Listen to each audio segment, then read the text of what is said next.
Clifford Alexander Jr., the first black Secretary of the Army and an advisor to several Democratic presidents, has died at the age of 88. A Harlem native, he was a leading voice of the civil rights movement and helped craft the landmark Voting Rights Act. Fox 5's Dan Bowens had a chance to sit down with him back in 2018. The pen that I have on the very top is a pen that was given to me by President Johnson on the signing of the Civil Rights Act of 1964. Ink from the pens on Clifford Alexander's wall helped write American history. Underneath it is a pen for the Voting Rights Act of 1965. Those laws, both crowning achievements of the civil rights movement, ending segregation, banning discrimination in the workplace, and helping African Americans overcome legal barriers to vote. I use the term inclusiveness, not diversity. That's for sociologists. Alexander graduated from Harvard in the 1950s, becoming the first African-American student body president. He did it at a time when the Ivy League school capped black enrollment at about a dozen students per year. Later, he'd also earn a law degree from Yale, all before becoming a top advisor to President Lyndon Johnson in the 1960s. I hope that I made a contribution during that time. The only African-American on LBJ's team, while the White House, civil rights leaders and legislators engaged in tense debates about forming that landmark legislation. I did the contacts with the civil rights leadership of the time, Martin Luther King, Whitney Young, John Lewis, the young John Lewis at that point, Dorothy Height, the head of the Council of Negro Women, Roy Wilkins, the head of the NAACP. Can you take me inside the Oval Office for some of those meetings between LBJ and these great civil rights leaders? Yeah, they were quite something. The chemistry between the people, how they interacted on a practical level. Mr. President, you have to get the votes for us.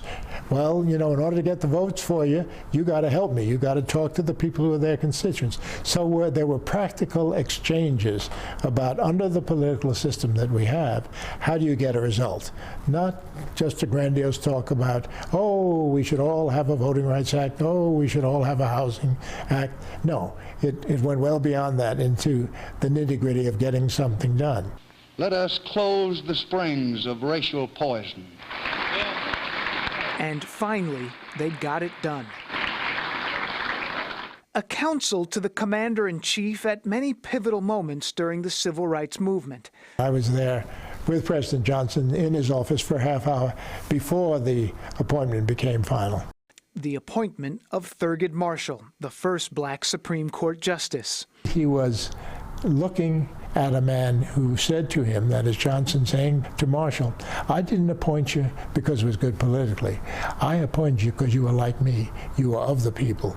You could do for the people. You could understand the people in your rulings. And indeed, with Thurgood Marshall, that's what you saw. From the historic Civil Rights Act, the Equal Employment Opportunity Commission was created.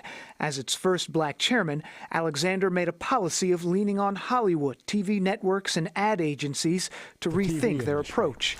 It was my theory that you want to talk about the inclusion of women and minorities in the places that set a tone for the society, where the society is displayed. During his time at the EEOC, the agency urged many industries to change, including the New York City subway system.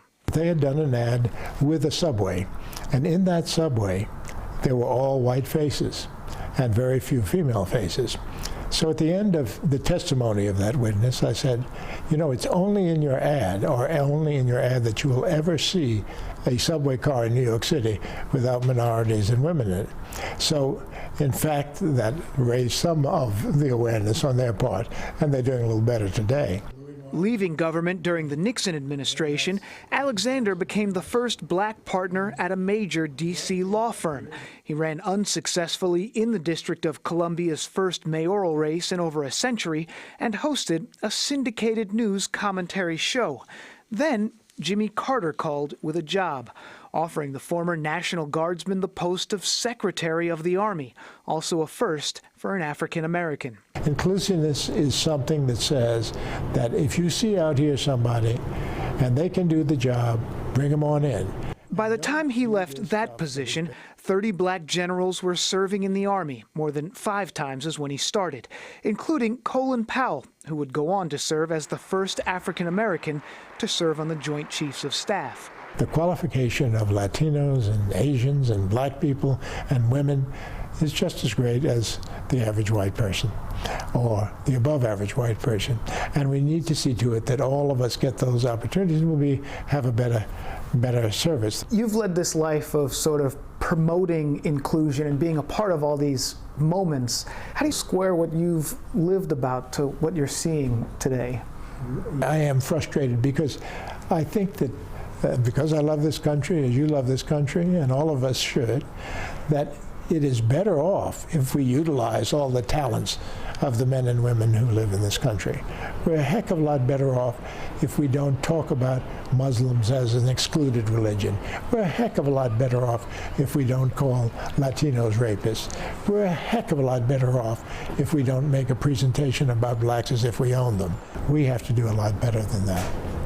Hoping for a better future with lessons from our history. And among the many condolences being sent out, former President Barack Obama and First Lady Michelle Obama describing Mr. Alexander as, quote, an extraordinary public servant. Clifford Alexander was 88 years old. Dan Bowens, Fox 5 News. Just an extraordinary man. Yeah. I was blessed to have known him. You knew him personally, yeah. Yeah. Wise nice. words. Yeah, may he rest in peace.